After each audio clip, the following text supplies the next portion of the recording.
I thought the rules were a joke. Don't answer if someone calls your name. Don't look at the camera if it shows you smiling back. The clock stopped at midnight. The binder already had my name in it.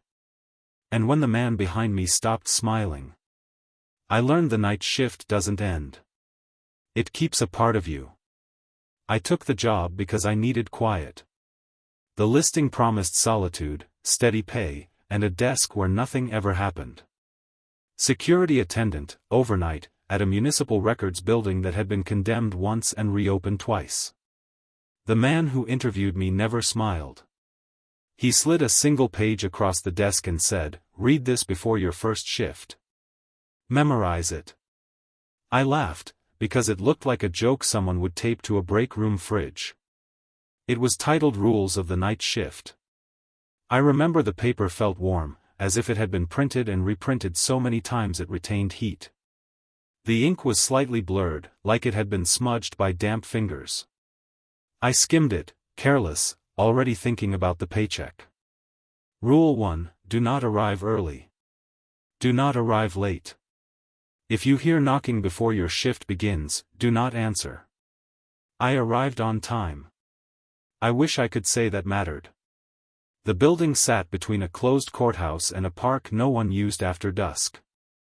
At night, the windows reflected nothing but my own headlights and the suggestion of trees bending in a wind I could not feel. When I unlocked the front door, the air inside was colder than outside, heavy with dust and old paper. The lights flickered on by themselves, one row at a time, like the building was waking up and deciding whether it approved of me. There was a desk in the lobby, a chair with one uneven leg, and a binder labeled Incidents. No one told me to read it. I did anyway. Every page was handwritten. Different scripts, different hands, all ending the same way. The last line was always, I followed the rules after that. Rule 2, if the lights flicker more than once, check the hallway camera. If the hallway camera shows you standing there, leave the desk and hide. I laughed again. Nervous laughter, this time. Old buildings had bad wiring. Everyone knew that. I sat down, set my coffee on the desk, and listened to the hum of the fluorescent lights. They flickered once. Then they flickered again. The camera monitor crackled to life. The hallway stretched long and narrow, doors lining each side like sealed mouths. At the far end, under a light that did not flicker, stood a man in a security uniform identical to mine. He was facing the camera. He was smiling. He raised his hand, slowly, and waved. I did not leave the desk. Rule 3, if someone calls your name from anywhere in the building, do not answer unless you can see them clearly and they are standing in the light. My name drifted through the lobby like a breath against my ear. Soft. Familiar. It sounded like my mother calling me in for dinner when I was a child. I answered without thinking. The lights went out. In the dark, the building breathed. I heard doors opening that had not been opened in decades. I heard paper sliding from shelves, thousands of records whispering secrets to each other. The smell changed, from dust to something wet and coppery. When the emergency lights came on, they painted everything in red, and the desk in front of me was covered in footprints that ended at my chair. Rule 4, if you see footprints that do not match your own, do not try to follow them. They already know where you are. I began to read the rules again, hands shaking, heart pounding so hard I thought it might answer for me the next time something called my name. Each rule felt less like fiction and more like an apology written by someone who had failed. Rule 5, at some point during the night, the clock will stop. When it does, you have exactly one chance to correct your mistake. I did not know what my mistake was yet. I only knew the clock above the desk had frozen, the second hand trembling like it wanted to move but was afraid to try. The hallway camera showed the man again. This time, he was closer. His smile was wider. His eyes were wrong. That was when I understood something the rules never said out loud. They were not there to protect me. They were there to teach the building what I tasted like when I was afraid. If you are still reading, this is your final preview. On the next page, I will tell you the rest. I will tell you what happens when the rules start changing, when the lights stop flickering because they no longer need to, and when you realize the night shift does not end when the sun comes up. I do not know how long the clock stayed frozen. Time behaves differently when it realizes you are watching it.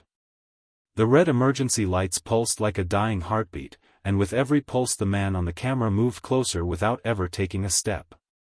He was at the end of the hallway. Then he was halfway down. Then his face filled the screen, eyes pressed too close to the lens, smile stretching until the corners of his mouth cracked. Rule 6, if the camera feed cuts to static, close your eyes and count to 30. Do not open them early, no matter what you hear. The screen burst into snow. The sound that followed was not static.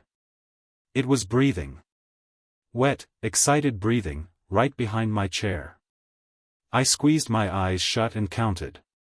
1, 2, 3. Something brushed my hair.